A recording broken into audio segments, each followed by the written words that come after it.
बिल्कुल। और इधर कांग्रेस के वरिष्ठ नेता सज्जन सिंह वर्मा ने पार्टी को नसीहत दी है। लोकसभा चुनाव में हुए भीतरघात पर उन्होंने कहा कि डर कर राजनीति नहीं होती, बोल्ड डिसीजन और कड़े निर्णय लेने पड़ते हैं।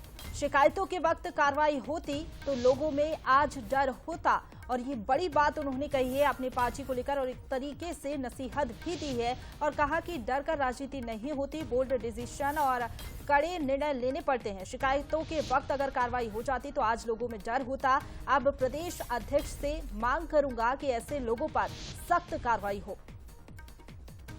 देखिए, हमने देखा कि लोकसभा चुनाव के पहले भी कई भीतरघात रहे कांग्रेस पार्टी में, और इसके चलते कांग्रेस पार्टी को इसका खामियाजा भी भुगतना पड़ा। दल बदल का सिलसिला भी लगातार जारी रहा और पार्टी को जाहिर तौर पर इसका नुकसान भी झेलना पड़ा। लेकिन ऐसे में बंसल न्यूज के भी कुछ सवाल हैं, ये आपको बता देते हैं। क्या कांग्रेस में अभी भी भीतरघाती सक्रिय हैं? क्या एक बार फिर से पार्टी को ये नुकसान पहुंचा सकते हैं? क्या कांग्रेस संगठन ने की है बड़े एक्शन की तैयारी, यानी आने वाले दौर में कोई बड़ा एक्शन देखने को मिल सकता है? भीतरघातियों पर क्या एक्शन लेगी अब कांग्रेस पार्टी? विधानसभा चुनाव में मिली शिकायतों के बाद क्यों कार्रवाई नहीं हुई, ये भी एक बड़ा सवाल है। तो महत्वपूर्ण खबर है, क्योंकि देखिए विधानसभा चुनाव के समय भी ऐसी कई शिकायतें हुई थी, लेकिन कार्रवाई कांग्रेस की ओर से नहीं की गई। और पूर्व में प्रदेश अध्यक्ष की ओर से भी संकेत दिए गए कि हम इतनी बार हारे हैं, लेकिन हर हार का ठीकरा हम बीजेपी पर नहीं फोड़ सकते। हमारे अंदर कुछ कमियां हैं और उन कमियों को अब सुधार करना होगा। संगठनात्मक रूप से भी कुछ बड़े बदलाव आपको पार्टी के अंदर दिखाई देंगे। लेकिन इसी बीच सज्जन सिंह वर्मा, जिन्होंने बड़ी बात कही कि डर कर राजनीति नहीं होती है, जो नेता कांग्रेस को छोड़कर बीजेपी में गए उन्हीं लोगों को लेकर कांग्रेस के ही कई बड़े नेताओं ने और खासतौर पर दिग्विजय सिंह ने सवाल खड़े किए गए थे कि उन्हें डराया जा रहा है, धमकाया जा रहा है, ईडी सीबीआई का डर दिखाकर उन्हें पार्टी में लाया जा रहा है। तो ऐसे में सज्जन सिंह वर्मा ने ये बड़ी बात कही, और सुन लीजिए जरा क्या कुछ कहा सज्जन सिंह वर्मा ने। डर के राजनीति नहीं होती है, बोल्ड डिसीजन लेना पड़ते हैं, कड़े निर्णय लेना पड़ते हैं, तब जाके पार्टी में अनुशासन और कर्तव्य निष्ठा बढ़ती है। और ये मैं खुद उस कमेटी में हूं और मुझे भी इस बात का दुख है कि हम डर के कि अरे लोकसभा चुनाव में विरोध करेंगे, करते रहें, कोई फर्क नहीं पड़ता। कई लोग बीजेपी में जा चुके हैं, कई लोग विरोध करें, इतनी बड़ी पार्टी को इससे फर्क पड़ता नहीं है। तो ये उनकी जो शिकायत है वो मैं जायज मानता हूं, और मैं अध्यक्ष जी से कहूंगा कि इस पर तत्काल कार्रवाई होना चाहिए। तो शिकायतों पर अगर कार्रवाई होती तो शायद ऐसा नहीं होता, डर कर राजनीति नहीं होती है, ये कहना है सज्जन सिंह वर्मा का, जो पूर्व मंत्री रहे हैं। अब समझने की कोशिश करते हैं, इस पर ज्यादा चर्चा करेंगे। हमारे साथ राजपाल सिंह सिसोदिया जी बीजेपी प्रवक्ता जुड़ गए और अभिनव बारोलिया जी कांग्रेस प्रवक्ता जुड़ गए। दोनों का स्वागत है सर। और सबसे पहले अभिनव जी, आपसे ही मेरा सवाल रहेगा, क्या पूर्व में कार्रवाई होती तो आज ये बयान नेताओं को नहीं देने पड़ते? क्यों नहीं की गई पहले कार्रवाई? देखिए, भीतरघातियों को तो पता किसी को भी नहीं चलता है। भारतीय जनता पार्टी में भी जिस तरीके से जब लोगों ने पार्टी छोड़ी थी और छोड़ के लोग आए थे परेशान होकर, तो ये बातें तो बेमानी होती हैं। और अभी जब हम ये सारी चीजों से अवगत हुए तो हमारे जीतू पटवारी जी ने इस बात को आगे भी बढ़ाया, और सज्जन वर्मा जी भी बिल्कुल सही बोल रहे हैं कि अगर हमें पहले पता होता तो आज हमारी शायद स्थिति बेहतर होती।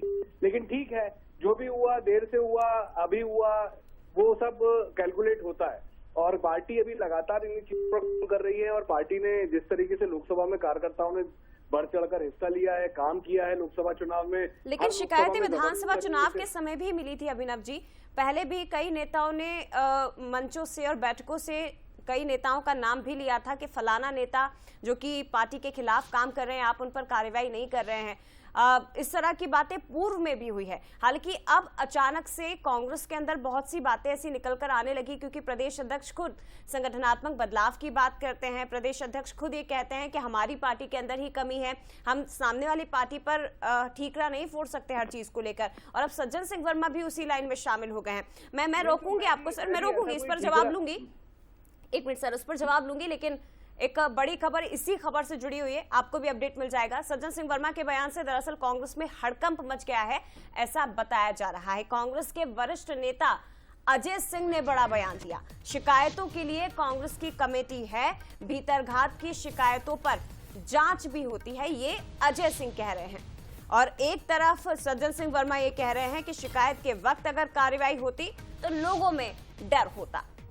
तो ये देखिए, कांग्रेस के ही दो नेता हैं और दोनों अलग अलग बयान दे रहे हैं। ये कांग्रेस में परंपरा रही है, एक कमेटी गठित है जो इन शिकायतों पर जांच करने के उपरांत कार्रवाई करेगी। हमारी प्रभारी उस पर निर्देश देंगे। चलिए अभिनव जी हमारे साथ जुड़े। अभिनव जी, दो नेता और दोनों सीनियर लीडर ऐसा, लेकिन दोनों अलग अलग बयान दे रहे हैं, अब क्या कहेंगे आप? नहीं, मुझे नहीं लगता इसमें अलग बयान है। सज्जन वर्मा जी ने भी उसी बात को आगे बढ़ाया और अजय सिंह जी ने भी वही बात रखी है कि हमारे यहाँ कमेटी, और यही बात हम आपको बताना चाहते हैं, बंसल न्यूज के व्यूअर्स को बताना चाहते हैं कि हमारे यहाँ हमारे यहाँ अनुशासन के लिए कमेटी भी बनी हुई है और अनुशासन के हिसाब से कार्य भी होता है। लोकतंत्र खुला हुआ है हमारे पार्टी में और लोग अपनी बात बेबाकी से रखते हैं। वही बात सज्जन वर्मा जी और राहुल भैया रख रहे हैं। यानी कि इस बार हमें कार्रवाई दिखाई देगी अभिनव जी? मुद्दा बनाने की जो कोशिश भारतीय जनता पार्टी कर रही है, ये बिल्कुल भी नाकाम साबित होगी, क्योंकि जो रिजल्ट आ रहे हैं उसमें हमें अपने संगठन के बारे में भी विचार रखना। मतलब हम संगठन में जो 3 दिन पहले बयान आया था जीतू जी का, तब भी हमने यही बोला था कि संगठन में विस्तार होगा, संगठन में जिनने कार्य नहीं किया है, जो घर बैठे रहे, उन पर भी कार्रवाई होगी, और जिनने दूसरी पार्टी के लिए काम किया है, जहां से जिसका जैसा फीडबैक आएगा हम उस पर कार्रवाई करेंगे। तो ये एक प्रक्रिया है, हर पार्टी में होती है। मैं लौटूंगी आपके पास। राजपाल जी, बीजेपी पर सवाल खड़े हो रहे हैं। जी देखिए, पहली बात तो मैं ये बताऊं कि इनको सुन कौन रहा है। देख, सज्जन वर्मा कुछ भी बोलते रहे, उनकी मान कौन रहा? अरे यहाँ तो राहुल गांधी जी की नहीं मान रहे, यहाँ कांग्रेस के अंदर जो इनके राष्ट्रीय अध्यक्ष है, वो राष्ट्रीय अध्यक्ष जी की नहीं चल रही है, उनकी नहीं मानता कोई। तो ये बेचारे कमलनाथ जी के चेले सज्जन वर्मा जी बोलते रहे कुछ भी, इनको कौन सुन रहा है? इनको कोई नहीं सुनने वाला, एक बात। दूसरी बात, इनको अगर कुछ करना था तो ये विधानसभा चुनाव के बाद करते। अब तो लोकसभा चुनाव में भी इतना नुकसान हो चुका है इनका कि इनके चलते चुनाव में उम्मीदवार चले गए, 3 सिटिंग एमएलए चले गए, 25 के लगभग 2 दर्जन से ज्यादा जो पूर्व विधायक इनको छोड़ के चले गए। तमाम तरह के जो है जिले से लेके प्रदेश तक के इनके जो कार्यकारिणी के पदाधिकारी थे वो चले गए, और जीतू पटवारी तो कार्यकारिणी नहीं बना पाए। बिना कार्यकारिणी के लोकसभा का चुनाव पूरा निपटा दिया उनने, और पूरी कांग्रेस को निपटा के घर भेज दिया। अब वो तो चिड़िया चुग गई खेत, और उसके बाद में कमलनाथ जी के चेले सज्जन वर्मा जी बोल रहे हैं। अब सज्जन वर्मा जी को सुन कौन रहा है? सज्जन वर्मा जी को तो आज इंदौर में उनके बनाए पार्षद नहीं सुन रहे उनकी, और ये बेचारे दिग्विजय सिंह जी और वो कमलनाथ जी, इनके बच्चे इनकी नहीं सुन रहे। कांग्रेस में हालत ये हो रही कि हर व्यक्ति अपनी राग, अपनी डफली बजा रहा है और अपना राग निकाल रहा है, और कांग्रेस का सत्यानाश करने में लगा हुआ है। बिल्कुल, लेकिन राजपाल सिंह सिसोदिया जी, एक बात ये भी है कि अगर कांग्रेस पार्टी के अंदर भीतरघाती बैठे हुए तो इसका फायदा हमेशा बीजेपी ने ही उठाया है, क्योंकि तमाम कांग्रेसी बीजेपी में शामिल हुए हैं। तो कहीं अगर अब पार्टी ऐसे लोगों पर कार्रवाई करती है तो आपको भी मौका नहीं मिलेगा और इसका फायदा अब आप लोग भी नहीं उठा पाएंगे। देखिए, हमारा ये तो कांग्रेस का अंदरूनी मामला है, इससे कोई भारतीय जनता पार्टी को फायदा नुकसान हम नहीं देखते। पर संगठन, अगर राजनीतिक संगठन कोई मध्य प्रदेश में काम कर रहा है तो भाई रीति नीति से काम करो ना।